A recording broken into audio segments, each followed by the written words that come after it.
Hello students, very good morning to all. Welcome to Unacademy Kota centre.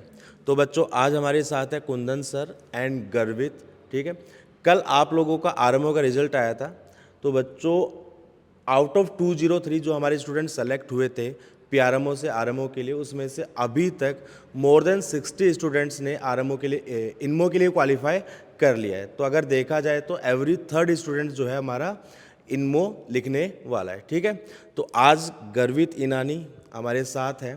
ठीक है, सारी journey के बारे में पता करेंगे कि लाइक उसने कब से आरएमओ के लिए तैयारी स्टार्ट की थी, या पीआरएमओ या ओलंपियाड्स के लिए उसने कब से जर्नी स्टार्ट की थी। ठीक है, तो कुंदन सर जिन्होंने इसको क्लास 6 से लेकर 9 तक मेंटर किया था, 10th में ये जब से अनअकैडमी खुला है तब से ये हमारे साथ है। ठीक है, तो पहले हम शुरुआत करते हैं 6 से लेकर क्लास 9 तक इस बच्चे ने कैसे तैयारी की थी। Hello students.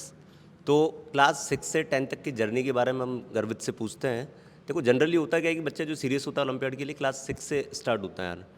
तो आप गर्वित हमें ये बताओ कि क्लास 6 के बाद में आपने कौन कौन से मैथ्स के ओलंपियाड्स की तैयारी की, किस तरह से आपको ये लगा कि आपको अब नॉन रूटीन मैथ्स प्रॉब्लम करनी चाहिए जो जनरली अलग होती है नॉर्मल मैथ्स प्रॉब्लम से। ठीक है, तो आप हमें बताओ एक बार अपने 6 से। एक्चुअली मैं सिक्स्थ में मैं इतना कोई बहुत ज़्यादा अच्छा बच्चा नहीं था मैथ्स में। लेकिन धीरे धीरे मेहनत कर करके एंड अलग अलग बुक सॉल्व कर करके मैंने अपना लेवल थोड़ा थोड़ा इंक्रीज़ करता गया। एंड नाइन्थ स्टार्टिंग से मैंने फिर लेवल हाई किया अपना। NTSC प्रॉब्लम्स करता था, NEC-JS प्रॉब्लम्स करता था।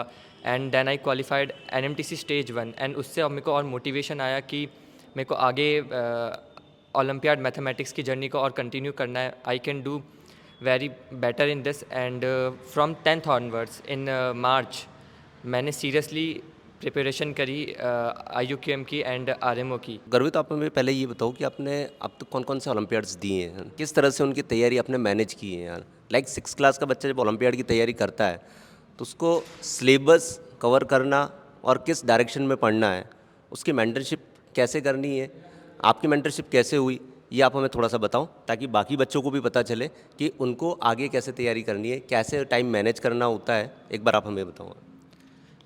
मैंने तो जब 6 से तैयारी की थी तो मैंने ओलंपियाड्स में अपने टीचर से बहुत गाइडेंस ली थी कि उन्होंने उन्होंने मेरे को बहुत गाइड किया कि तुम्हें ऐसे करना चाहिए, तुम्हें ऐसे टाइम मैनेज करना चाहिए। तो फिर मैंने उनको बहुत फॉलो किया, उनसे डाउट भी पूछता था, उनसे ये भी पूछता था कि अगर मेरे को कोई प्रॉब्लम आ रही है तो वो मुझे मोटिवेट भी करते थे। एंड उससे फिर मैंने IMO दिया था और उसमें स्टेज 1 क्लियर किया था।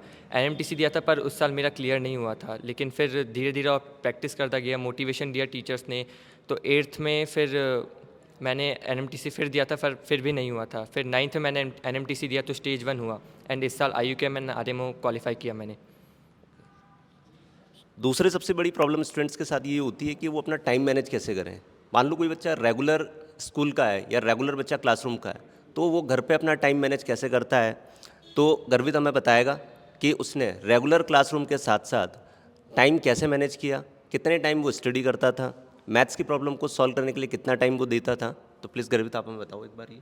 Yes sir. तो मैं मैथ्स की जनरली मैं प्रॉब्लम करता था तो उसमें 1 से 2 आवर तो हो ही जाते थे, इजीली हो जाते थे।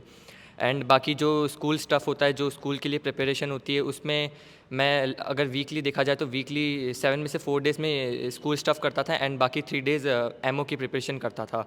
तो उससे बहुत हेल्प हुई, अलग अलग क्वेश्चंस का आइडिया लगा कि किस लेवल का आता है। And then I progressed. ये क्लास 9 तक की जर्नी थी गर्वित की। 9th के बाद इसकी मेंटरशिप अजय सर के हाथ में थी। तो अजय सर, अब आप हमें बताइए कि आपने आगे इसको कैसे गाइड किया। तो बच्चों, जैसा कि गर्वित ने बताया कि 6 क्लास से लेकर 9th क्लास तक इसने किस तरीके से इवन 8th क्लास तक अगर NMTC क्वालिफाई नहीं किया है। ठीक है, बट वो एक इंटरेस्ट होता है नॉन रूटीन प्रॉब्लम्स का, जो हमेशा मैं बोलता हूँ कि यार ऐसा लगता है देख के कि ये क्वेश्चन हो सकता था बट हुआ नहीं। ठीक है, और गर्वित के साथ अगर मैं बात करूं तो आई थिंक जैसा होता है कि जैसे मैंने इसको साल भर पढ़ाया ऑफलाइन बैच के अंदर, जो सबसे पहली बार जब मैंने इसको नोटिस किया था क्लास के अंदर कि जैसे कि आई थिंक 30-35 बच्चे हैं क्लास में। ठीक है, और सबके नाम वगैरह याद नहीं होते हैं। ठीक है, तो इस बच्चे को मैंने आई थिंक सितंबर अक्टूबर में जाके प्रॉपर नोटिस मिला था कि हाँ यार, एक बच्चा है, अच्छा बच्चा है जो मेहनत कर रहा है। ठीक है, मतलब इतना अंडरग्राउंड होके रहता था ये, मतलब मेहनत करता रहता था, नंबर्स आते थे, बट एक होता ना कि लाइक कि अपनी मेहनत किए जा रहा है, धुन में सवार है, ठीक है। तो यहाँ पे अब बात करते हैं हम पीआरएमओ और आरएमओ के लिए, ठीक है।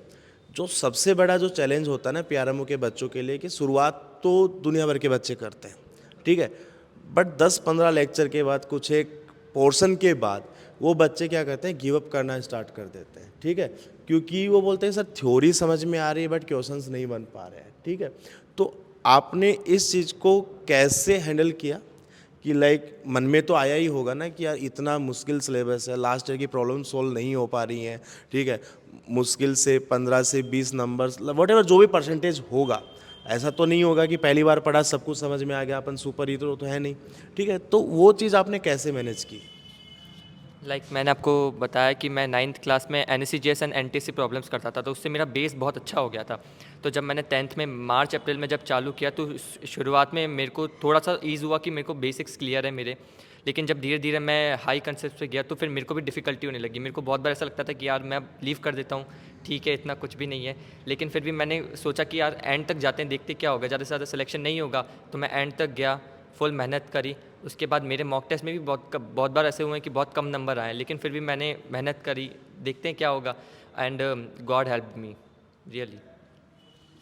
बिल्कुल सही, ठीक है। जैसे बच्चे ने बताया कि मतलब मैं हमेशा इसको लेवल्स में डिवाइड करता हूँ कि सबसे पहला काम होता है एनसीईआरटी करो, दूसरा काम होता है, हालांकि एनटीएससी एंड एनएससी जैसे तो मैथ्स हट गया है और एनटीएससी अब होता नहीं है, ठीक है। तो एनटीएससी लेवल की प्रॉब्लम्स करो, देन एनएससी जैसे लेवल की प्रॉब्लम्स करो, देन केवीपीआई लेवल पे जाओ, देन उसके बाद में पीआरएमओ लेवल की प्रॉब्लम्स आपसे सोल्व होना स्टार्ट होंगी। अब ऐसा नहीं है कि एनएससी जैसे में मैथ्स आता नहीं है तो एनएससी जैसे मत करो, उसकी जो प्रीवियस ईयर की प्रॉब्लम्स हैं लिटरली बच्चों आप लोगों को हेल्प करेंगी, अंडरस्टैंडिंग में आप लोगों को हेल्प करेंगी, ठीक है। दूसरी चीज़ थी कि बेसिकली अगर देखा जाए तो 4 ही चैप्टर होते हैं, ठीक है। नंबर सिस्टम होता है, अलजेब्रा होता है, परम्यूटेशन कॉम्बिनेशन होता है एंड ज्योमेट्री होता है, ठीक है। मैं हमेशा बच्चों को सजेस्ट करता हूँ अगर आपका पहला साल है तो आप एक चैप्टर को अच्छे से प्रिपेयर कर लो, that is more than sufficient, ठीक है। बट बच्चे क्या करते हैं कि 3-3 4-4 चैप्टर के पीछे लग जाते हैं, ठीक है। तो क्या आपने सारे चैप्टर प्रिपेयर अच्छे से प्रिपेयर किए थे या फिर लाइक किसी पर्टिकुलर चैप्टर के पीछे आप आगे थे, नहीं यार मुझे इस साल इतने ही चैप्टर्स करने हैं, या फिर आधे अधूरे करके सारे किए? मैंने पढ़े तो चारों चैप्टर थे, नॉलेज पूरा था, लेकिन मैंने फोकस ज्योमेट्री और अलजेब्रा पे बहुत किया था। ज्योमेट्री मेरे को मतलब ऐसे बहुत अच्छी लगती है, एंड अलजेब्रा मैंने पीजे सर से किया था। तो अलजेब्रा एंड ज्योमेट्री मैंने बहुत फोकस होकर किया, एंड बाकी कॉम्बिनेटोरिक्स एंड नंबर थ्योरी मैंने बस नॉलेज लेके गया था, बेसिक नॉलेज जो होती है। चलो बढ़िया है, ठीक है। तो यही मैं बोलूँगा कि देखो नॉलेज मतलब थोड़ा थोड़ा एक बार पढ़ लो, बट मतलब मास्टरी जो है ना पहले एक चैप्टर पे करो, देन दूसरे चैप्टर पे करो। ऐसा होना चाहिए कि अगर उस चैप्टर में से कुछ भी आ जाए तो क्वेश्चन आपको हिला ना पाए, ठीक है। तीसरी चीज़ ये थी कि जब पीआरएमओ, क्योंकि आई थिंक आपके 18 मार्क्स थे, ठीक है, और इस साल का पेपर बहुत ही खतरनाक आया था, लास्ट ईयर के कट ऑफ के हिसाब से शायद डाइसी था, अपनी बात भी हुई थी कि लाइक सिलेक्शन होगा या नहीं होगा, ठीक है। चलो टचवुड सिलेक्शन हो गया, कट ऑफ बहुत लो गया था, 12 मार्क्स से कट ऑफ था, इस 12 ही था ना, 13 कट ऑफ था, ठीक है। पीआरएमओ से लेके आरएमओ की जर्नी, ठीक है, क्योंकि पैटर्न बिल्कुल बदल गया, ठीक है। पीआरएमओ एक अलग लेवल का एग्ज़ाम होता है, आरएमओ एक अलग लेवल का एग्ज़ाम होता है, वहाँ पे स्टेप मार्किंग होती है, सारी चीज़ें होती हैं, ठीक है, और समय थोड़ा कम मिलता है, स्पेशली उन बच्चों की मैं बात करूं जो एक बॉर्डर लाइन पे होते हैं ना कि यार हमारा होगा या नहीं होगा। जिस बच्चे के 35-40 नंबर है उसका तो 100% श्योर था कि उसका सिलेक्शन होना है, तो वो उसी दिन से तैयारी करेगा, ठीक है। बट जिस बच्चे के मार्क्स थोड़े कम हैं, बॉर्डर लाइन पे है, लास्ट ईयर की कट ऑफ से भी कम मार्क्स आ रहा है, ठीक है, तो उसका मतलब आई थिंक रिजल्ट डिक्लेरेशन तक मुझे नहीं लगता कि वो एज सच उस लेवल पे तैयारी करेगा, ठीक है। और एज आप 10th क्लास में हैं तो पैरेलल में आपका स्कूलिंग भी चल रहा है, हाफ ईयरली एग्ज़ाम भी पैरेलल में चल रहे थे, ये सारी चीज़ें मैनेज करना, देन उसके बाद आरएमओ के लिए आपने समय निकाला, किस तरीके से मैनेज किया वो सारी चीज़ें? 4 अक्टूबर को रिज़ल्ट आया था, तो मेरा 50-50 चांस था कि हो सकता है नहीं हो सकता, तो मैंने डेडिकेटेडली कुछ भी तैयारी नहीं की।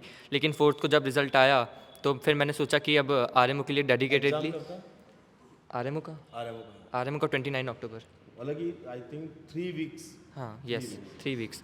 तो फिर 4th ऑनवर्ड्स मैंने डेडिकेटेडली आरएमओ की तैयारी करी, एंड आईयूकेएम बिल्कुल सब ऑब्जेक्टिव एग्ज़ाम होता है, एंड आरएमओ बिल्कुल सब्जेक्टिव एग्ज़ाम होता है, और आरएमओ 4 साल बाद हो रहा है, तो थोड़ी प्रॉब्लम आई थी थोड़ी जब प्रूफ वाले क्वेश्चन किए थे, पर अगर एक बार आप हैबिट बना लो तो फिर इजीली हो जाता है। तो फिर मैंने हैबिट बनाई, फिर ज्योमेट्री, अलजेब्रा, इन सब के प्रूविंग वाले क्वेश्चंस ढूंढे एंड फिर करे उसे। बिल्कुल, ये तो एक मिनट, ये तो समस्या प्रूविंग वाली सब्जेक्टिव क्वेश्चन में स्पेशली कोविड पीड़ित बच्चों के लिए तो बहुत ज़्यादा है इस बैच के लिए, ठीक है ना, कि लिखने की आदत जा चुकी है। ठीक है, एक छोटी सी चीज़ और है कि बच्चे जब भी हम वीडियोस कमेंट बनाते हैं, ठीक है, एक बहुत ही फेमस सवाल होता है कि सर कौन सी बुक करें, ठीक है, कहाँ से पढ़ें। बुक खरीद तो लेते हैं, हर कोई खरीद लेता है, ठीक है, क्या आपने वो बुक खरीद के वास्तव में सोल्व भी की थी या नहीं की थी, पहला सवाल। दूसरा, कौन कौन सी बुक्स आपने प्रीफर की थी और कितना कितना पोर्शन आपने उसका कवर किया था। मैंने पाथफाइंडर जूनियर सबसे पहले करी थी, तो उससे मेरे बेसिस मतलब जो बेसिक्स थे वो वैसे ही स्ट्रॉन्ग थे, और मतलब बिल्कुल बहुत अच्छे हो गए लेवल में। तो मैंने आपको जैसे बताया था कि मैं अलजेब्रा एंड ज्योमेट्री पे फोकस कर रहा था, तो मैंने पाथफाइंडर जूनियर के अलजेब्रा एंड ज्योमेट्री के मतलब KVPY levels, NSCJS level and PRMO level question सारे के सारे मैंने ज्योमेट्री एंड अलजेब्रा के किए। जितने भी क्वेश्चन उस बुक में मैंने सारे करे थे। एंड फॉर RMO मैंने पाथफाइंडर सीनियर की हेल्प ली थी, उनमें ज्योमेट्री एंड अलजेब्रा के क्वेश्चंस किए थे, एंड बस यही 2 बुक की थी मैंने, और एंड हैंडआउट्स किए थे। मेरा सवाल यही था कि आप जो स्टडी मटेरियल क्या फॉलो कर रहे थे, रेफरेंस बुक्स कौन सी फॉलो कर रही थी, तो आपको इसका जवाब मिल ही गया होगा बच्चों। अच्छा, आरएमओ के लिए और स्पेसिफिक कुछ चीज़ आपने की हो, लाइक पेपर्स वगैरह जो भी था। PYQs किए थे मैंने RMO के 2000 से लेके 2019 तक। एंड जब RMO देने गया था तो बहुत नर्वस था, क्योंकि वहाँ जयपुर सेंटर आया था एंड पहली बार दे रहा था RMO, तो नर्वसनेस थी। वहाँ बच्चों को देखा तो और नर्वसनेस होने लगी, लेकिन फिर भी पैनिक नहीं किया एंड करा। RMO में जितना आया उतना लिखा एंड देन क्वालिफाइड RMO। ये भी था कि जो मैंने इसका स्कोर कार्ड देखा था, आई थिंक आपने 6 क्वेश्चंस में से कितने क्वेश्चंस अटेम्प्ट किए थे। मैंने अटेम्प्ट तो 4 किए थे, पर एक में नंबर नहीं दिए थे, बाकी दोनों ज्योमेट्री में दिए थे। अच्छा, ओके ओके ओके, चलो ठीक। PRMO 2023 तो हो चुका है, आप तो इनमो देने जाओगे, ठीक है। और अभी काफ़ी सारे बच्चे हैं जो आप लोगों को देख रहे हैं, ठीक है। 8th क्लास के बच्चे होंगे, 9th क्लास के बच्चे होंगे, 7th क्लास के होंगे, जो नेक्स्ट ईयर के लिए तैयारी कर रहे हैं PRMO, ठीक है। जैसा इस बच्चे ने बताया, ठीक है, स्पेशली मैं उन बच्चों की बात करूँगा जो 7th 8th के अंदर है, अभी स्टार्टिंग स्टेज में है, ठीक है।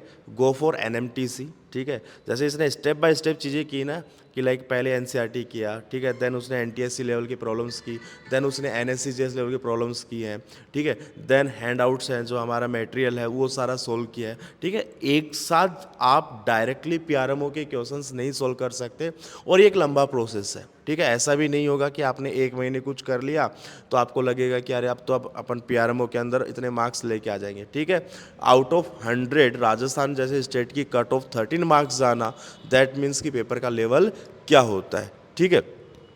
तो मैं इससे ये पूछूंगा कि लाइक अब जो आने वाले स्टूडेंट्स हैं, ठीक है, उनको आप क्या गाइड करना चाहोगे कि लाइक वो किस तरीके से चीज़ें मैनेज करें, क्योंकि मैंने जितना इस बच्चे को देखा है, कूल एंड काम कंपोज, मतलब लाइक कि मस्ती करता है क्लास में, ऐसा नहीं है, बदमाश है, ठीक है, ऐसा नहीं है कि किताबी कीड़ा है, बिल्कुल भी नहीं है, ठीक है।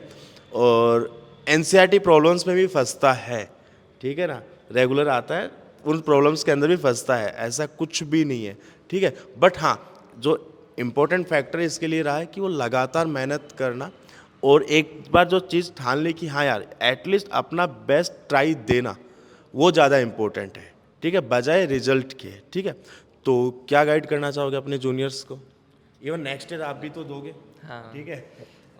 जो 7th 8th में मैं उन्हें यही कहूँगा कि आप धीरे धीरे लेवल बढ़ाओ। ऐसा कोई ज़रूरी नहीं है कि आपको 8th में क्लियर करना ही करना है। आपके पास 5 साल हैं, 8th 9th 10th 11th 12th आराम से ढंग से प्रिपेयर करो, वैरायटी ऑफ क्वेश्चंस करो, एंड बस अगर आप कर रहे हो ना तो बीच में नहीं छोड़ना। जब तक आप एग्ज़ाम नहीं दे देते, जब तक आपका रिजल्ट नहीं आ जाता, तब तक डिमोटिवेट नहीं होना। होगा आपको बीच बीच में ऐसा लगेगा कि मेरे से क्वेश्चन नहीं बन रहे, मैंने मॉक टेस्ट दिए तो मेरे मार्क्स नहीं आ रहे, छोड़ने का मन करेगा कि यार मैं लीव कर देता हूँ प्रिपरेशन, बट छोड़ो मत। ज़्यादा से ज़्यादा क्या होगा, सिलेक्शन नहीं होगा, लेकिन 1 साल नहीं होगा, 2 साल नहीं होगा, लेकिन अगले साल तो होगा, तीसरे साल तो होगा। इसलिए बने रहो, जो आप कर रहे हो अपने में बिलीव करो, एंड सब अच्छा ही होगा। और रही बात मेरी प्रिपरेशन की, तो अगले साल तो जेई की प्रिपरेशन करूँगा, तो IUCAM तो बस ऐसे ही दूंगा। इतनी कोई खास प्रिपरेशन नहीं होगी, बस 1-2 मंथ पहले शुरू कर दूंगा थोड़ी बहुत ज्योमेट्री एंड अलजेब्रा। तो बच्चों देखो, मैं लास्ट में एक ही चीज़ बोलूँगा कि देखो, सिलेक्शन होना या ना होना वो ज़्यादा इंपॉर्टेंट नहीं है, इंपॉर्टेंट है आप लोगों की जर्नी।